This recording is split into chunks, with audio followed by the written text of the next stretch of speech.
For me, doesn't matter for referee. Referee, professional guy.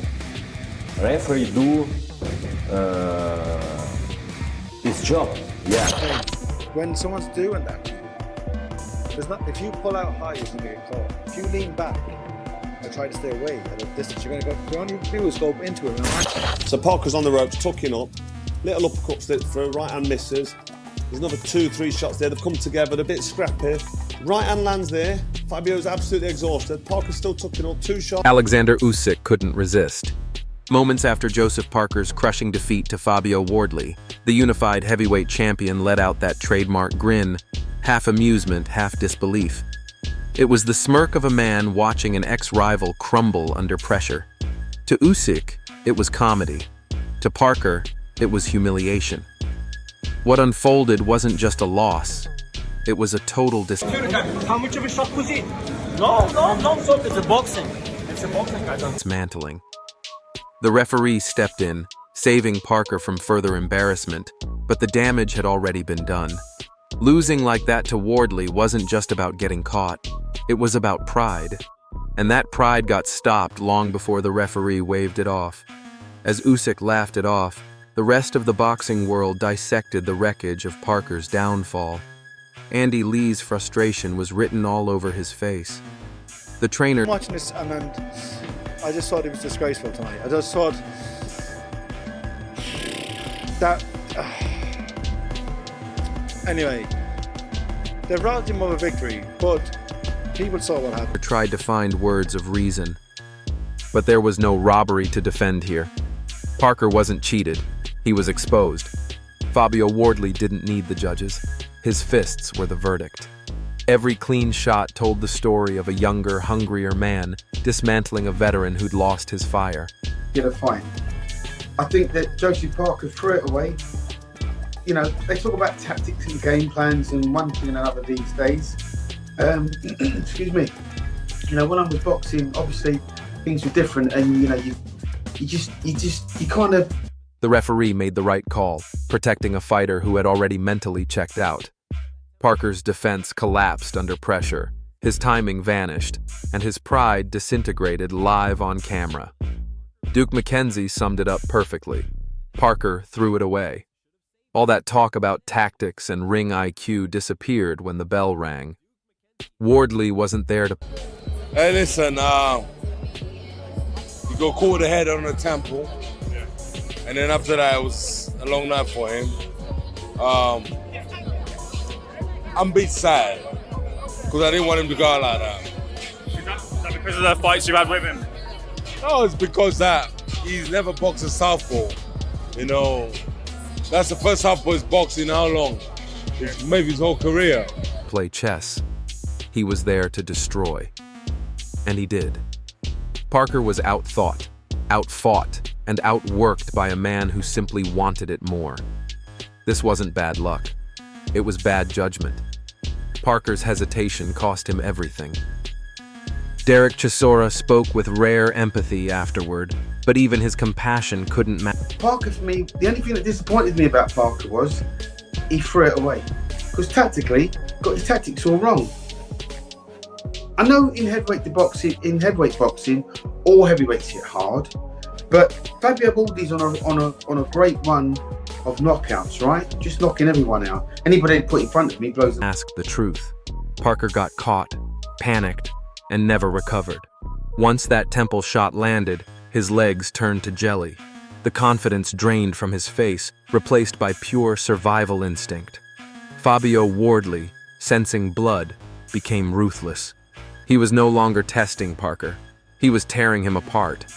Experience should have saved the... Parker wasn't throwing much back. He should have either grabbed on, took a knee, or at least threw a bit more back. He was sitting back with his guard up, taking punches. It looked messy, it looked like he was under attack, and he was... former champion, but instead, it betrayed him.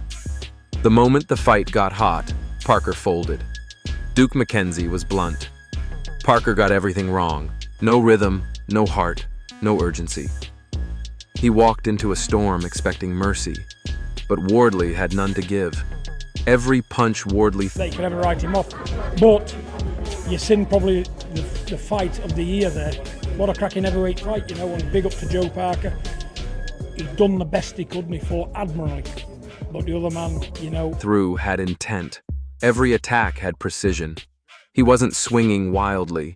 He was executing like a man with something to prove. Parker didn't just lose the fight, he lost his aura. Wardley walked out of that ring not just as a victor, but as the man who ended Joseph Parker's credibility as an elite heavyweight. His body shots were good. He was catching him with body shots, and I think and Joe's no slouch. I mean, he's a tough guy. He's on a roll. He's a former world champion. He's beaten, was it 3 or 4 these last fights, all top 10 ranked fighters, and done it in style. Carl Froch said it the way only Froch could. Parker froze. No counter, no composure, just survival. Fabio Wardley's relentless pressure turned a seasoned veteran into a silent passenger in his own destruction. That high guard of Parker's wasn't defense, it was surrender. True champions find ways to fire back under fire. Parker didn't. He folded, round by round, punch by punch. Even Tyson Fury, Parker's close friend, couldn't sugarcoat what everyone... Yeah, he's a tough man. Like I said before the fight, he was confident, he had self-belief, and he showed that he's a warrior. One saw. It was what it was, Fury said, a polite way of admitting his mate got battered. Friendship aside, the beating was undeniable. Wardley showed no mercy, landing heavy and clean until the referee had seen enough. Fury's concern was genuine, but there was no hiding the truth. Parker looked finished. He fought like a man living on reputation, not resilience. Frank Warren, never one to exaggerate, gave credit where it was due. Oh man, I didn't think, I thought Parker was gonna pull it out, but we all know Wardley has that punching power and equalizer, but that's boxing for you. Did you agree with that stoppage in the 11th? No, I thought he could win a little more, because Parker was still swinging, but UK is known for making fights. Body shots were surgical, he said, and he was right. Wardley's work downstairs was masterful, chipping away at Parker's stamina, stripping away his toughness. Every shot dug deeper, sapping the fight out of a man once praised for his durability. Fabio's accuracy was elite, his rhythm unbreakable. Parker's name, his past belts, his world-class resume, none of it mattered once the pain took over. This wasn't an upset. It was a statement. Parker's post-fight words felt hollow, almost rehearsed. Too early. He was tired. He may have just robbed Fabio Wardley there of a great stoppage, which is what I was saying with me and Groves. It stopped a bit too early. If the fight was going to carry on, I would have got the conclusive finish. Fabio Wardley may have just got the... Calling Wardley a true warrior wasn't respect. It was resignation. He knew he'd been dominated by a man with half his experience but twice his hunger. It wasn't humility. It was damage control. Parker looked like a fighter trying to convince himself that the nightmare hadn't just unfolded in front of millions. Fabio Wardley didn't just outbox him, he stripped him bare. Gerald Big Baby Miller tried to stay diplomatic, but even he couldn't hide his admiration for Wardley's performance. He earned that stoppage, Miller said. And he did. Parker wasn't fighting anymore. He was surviving. The referee didn't rob him. He rested. An unbelievable fight, really. Ended up being a great fight. It wasn't one I was overly excited for, really. Amazing, really. Amazing. So I thought Parker would win. I didn't really have any doubts. Parker rescued him. Wardley's timing, power, and precision were simply too much. Miller's tone carried something deeper. Respect. He knew what that kind of power feels like, what it takes to stay calm while dismantling another man's confidence. Parker, on the other hand, looked beaten both physically and mentally. The heavyweight game is cruel. When you're finished, the world sees it before you do. That night, the whole world saw Joseph Parker fade. Carl Froch doubled down, saying Wardley was robbed of a highlight finish. The stoppage, in his eyes, saved Parker's dignity more than it saved his record. Another minute, and Wardley might have delivered one of the most brutal finishes of the year. Froch saw what Joe got on top of him at times, doubling the left hook up, hitting him with the right hand, had him all over, he's reeling all over Fabio Wardley, but he bit down his gum shield. He thought, right, fuck you, I've got the power to straighten this right out, and that's what he did. And saw Parker exhausted, drained, offering nothing back. That wasn't a contest. It was a rescue mission. Even in mercy, Wardley looked magnificent. He'd proven his critics wrong, silenced doubters, and dismantled a former world champion with patience, precision, and poise. Froch's analysis didn't question Wardley's power. It validated it. Fabio Wardley wasn't just strong, he was calculated. He was levels above, and Parker was just another body caught in the storm. Dave Allen's disbelief summed up the mood perfectly. "I didn't expect Parker to crumble like that," he admitted. Nobody did.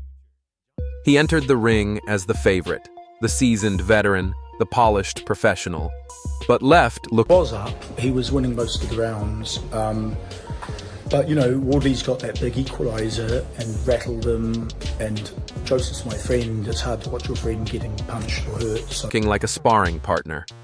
Wardley flipped every prediction upside down, turning doubt into dominance. Allen's tone shifted from shock to respect. Like the rest of the boxing world, he'd just witnessed a passing of the torch. Parker's confidence, his chin, his reputation, all questioned in one brutal night. Fabio Wardley didn't just win. He redefined the British heavyweight hierarchy. John Fury captured the essence of it. Willpower and grit, that's what won it. Wardley wasn't the most experienced man in the ring, but he was the hungriest. And hunger, in boxing, is the ultimate equalizer. Parker had the bigger resume, but Fabio had the bigger heart. When things got rough, Parker wilted. Wardley bit down on his gum shield and fought like his life depended on it. Said, I don't want a big on my face. I've got to get a job done here. So after the things he said the last time, he knows he probably mugged himself off. I think that probably hurt him more than anything, hit his pride.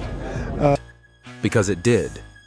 That's the difference between fighters chasing greatness and those clinging to fading glory. Wardley didn't just show skill, he showed intent. He absorbed, adjusted, and exploded with championship composure. Parker had his moments, sure, but Wardley had the finish. And in boxing, that's all that matters. David Higgins, Parker's longtime manager, tried to stay loyal, but loyalty couldn't hide reality. Parker wasn't winning rounds. He was merely surviving them. Wardley's equalizer wasn't just a punch. It was a message. One clean shot, and Parker's entire structure collapsed. Higgins' voice carried the pain of a man watching his friend unravel in real time. The power, the pressure, the composure, all in Wardley's favor. Once that big shot landed, Parker's confidence left the building. His legs betrayed him. His guard dropped. His spirit faded with every clean connection. Higgins said it was hard to watch. He wasn't wrong. The fans saw the same thing. A man once considered elite being systematically broken. Wardley showed no emotion, no hesitation. Every jab, every hook carried purpose. Every strike was a statement. The new generation has arrived. Parker wasn't fighting just another contender. He was facing the future.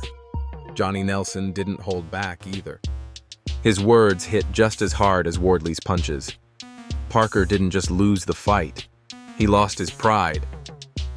All that talk about focus and redemption evaporated the moment Wardley started landing bombs. Parker fought like a man haunted by his own promises. Terrified of another humiliation, he created the very thing he feared most. Nelson nailed it. This defeat wasn't just physical. It was psychological. Wardley didn't just beat Parker. He broke him. He stripped away his composure and exposed every insecurity. Pride is everything in boxing, and Wardley shattered Parker's in front of the world. What Fabio Wardley did that night wasn't just win a fight. He sent a message to the entire division. His performance screamed youth, hunger, and evolution. Parker represented the old guard, clinging on. Wardley represented the future, breaking through. By the final bell, the contrast was glaring. One man reborn, the other undone. Fabio Wardley's demolition of Joseph Parker was more than a victory. It was a statement. The heavyweight landscape shifted. Wardley fought with the composure of a veteran and the hunger of a man chasing destiny. Parker looked like a ghost of his former self, and that grin from Usyk, that mocking, knowing smile, said it all. It was the look of a champion recognizing the changing of the guard. Parker's time near the top feels over. No moral victory can rewrite what we all saw. The referee saved him from more punishment, but no one can save his legacy from this night. Fabio Wardley's rise is real, his power undeniable. The heavyweight throne suddenly feels within reach. So, what do you think? Has Fabio Wardley officially arrived as Britain's next heavyweight star? Or can Joseph Parker somehow climb back from humiliation? Let us know your thoughts below.